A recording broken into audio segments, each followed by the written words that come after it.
see the author. Yeah. It's a particular style of documentary making. It has a history. And with it comes ideas about truth, about authenticity, about personal exchange. It's a very different kind of documentary making, but there's no reason why you couldn't make the other kind of documentary here. Thank you. We have one Voice of God documentary. It's Kristen's. Although we know it's Kristen. We recognize her voice, but we don't see her. So, you know, one of the things I'm challenging to do is, because it's the vernacular doesn't make it right. You make a particular kind of video, it carries with it all kinds of history of video. Anyone else want to talk about the form? Okay. Anyone else want to talk about how it felt to make a video? And then we're going to watch.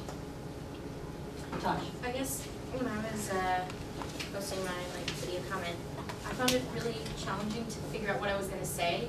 Like I just set up the camera and then I started talking and it just did not come out well. Like there were no complete sentence structures. I was like, wow, let's try that again. And it took me like several times to actually like get something that was kind of coherent. I just am not a very good like speaker, so it was interesting to. Most of us are not.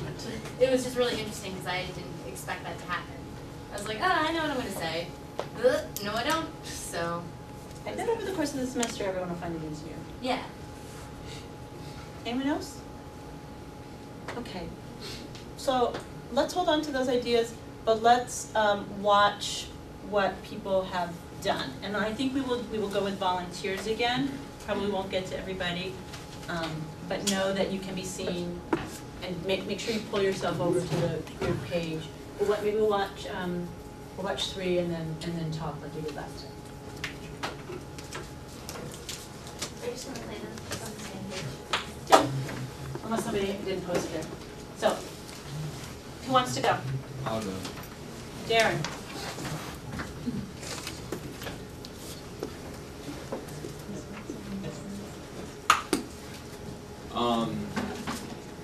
My response was to M. Perry08's comment about YouTube as a forum for communication and whatnot. So I'll just let everyone see what I have to say. And remind you, M. Perry is this woman over here.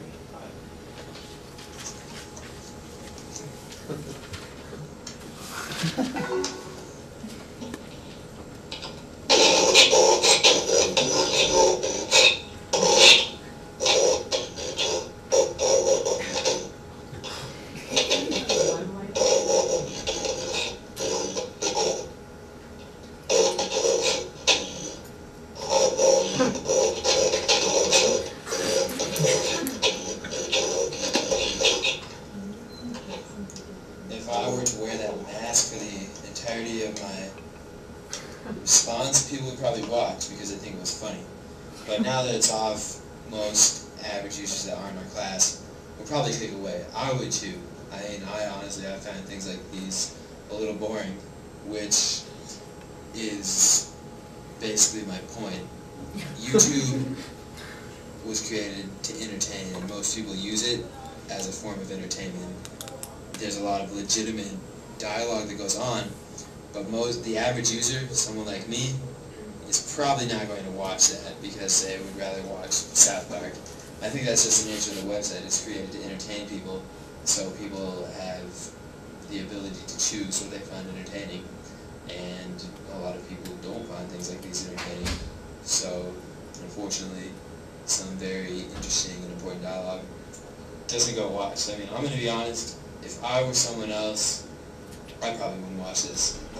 And I think that's just the nature of YouTube. I mean, I think it's a blessing and a curse. Some people have the ability to communicate through video, they have the ability to reach more audiences, but then those audiences they're trying to reach have the ability to ignore that and turn away. So I think it's just the nature of the beast. Okay, Imperio8, do you have a response? Well, I mean, I think I agree that the majority of people are on YouTube looking for silly videos and laughs and basically things that are going to entertain them. But I don't think that, I think that means that in spite of that, there has sort of grown a deeper forum aspect to the site that, you know, I mean, yeah, most people are there to watch silly cartoons or like, you know, videos of like a robot, you know, but there is political stuff that goes on still in spite of it. Okay, scroll down, Darren. you can respond to me or you can respond to Miranda or both of us.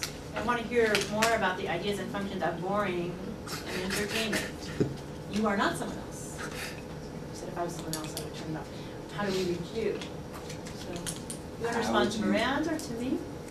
How would you reach me in something like that? You are yourself. How would you reach yourself? I don't know if it's possible.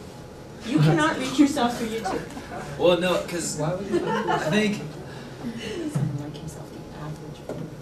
as someone who, I mean, I don't have a lot of video skills. Like, I use YouTube, like I said, usually for entertainment Have fun, purposes. right? And I think in order to reach me, I would have to find a video like that to be very entertaining.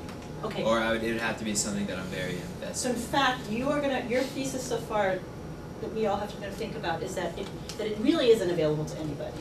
Because you really have to be very talented, be very funny, which we're not all actually, or have video skills to make something that's attractive enough to get through the noise to be able to speak and be heard on YouTube. And this is what you believe. To reach someone like you can't be a regular person. Yeah, I You mean, I can't don't. reach yourself. I guess. I mean, I'm not trying to say that in a negative way. I just think it's just the nature of what people use the website for. Okay, I don't think it's negative. You know, what do you guys think about that?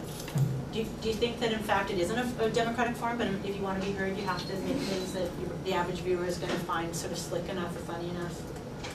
Because otherwise they're going to turn it off because it's too boring? But it's still the sifting process. Like, you still definitely, like, if I'm looking for someone, I still end up seeing, like, tons of other stuff. So, in that sense, like, you say reach, like, actually hold your attention, no, but you still, get. But I think in order to really reach someone, I think, like, I've seen plenty of videos where someone's just, this is my response to so-and-so, but usually I don't pay attention to that. I think in order to reach someone, the viewer actually needs to hear what you're trying to say. Okay, now remember, I think I challenged somebody else, and I'm going to ask you to sit down. People can just keep thinking this stuff through. Really reach, do you count really reaching as like someone watches your video and laughs and forgets it the next day? Is that really reaching? Like to really reach somebody, I mean, I think that we want to think about, what does it mean to communicate? And if hits is the mark, that's a very superficial understanding of communication, or quote unquote really reaching somebody, right? To be heard, you need to be seen. Is there a way to communicate that's much, you said a deeper form? Is there a way to use this in a deeper way? And I would like to hold on Darren's thesis, other thesis, that it was created for entertainment. I don't know if we know that, but that is something we could certainly ask the people at YouTube. Is it actually an entertainment platform? Primarily an entertainment platform, the rest of it's like residue that's sort of sticking on the edges? Did they know it was an entertainment platform? Well, certainly if they were planning to monetize it, then they probably did. But we live in a culture where most forms of communication are organized first around entertainment, and everything else gets to stick on the sides, this like PBS or whatever, right? And the question is that we wanted this technology before it consolidates, that it's an entertainment delivery technology, where the rest of the deep stuff sticks in the cracks. Does someone want to show a video that continues this conversation, or you want to go in a different direction? You're up.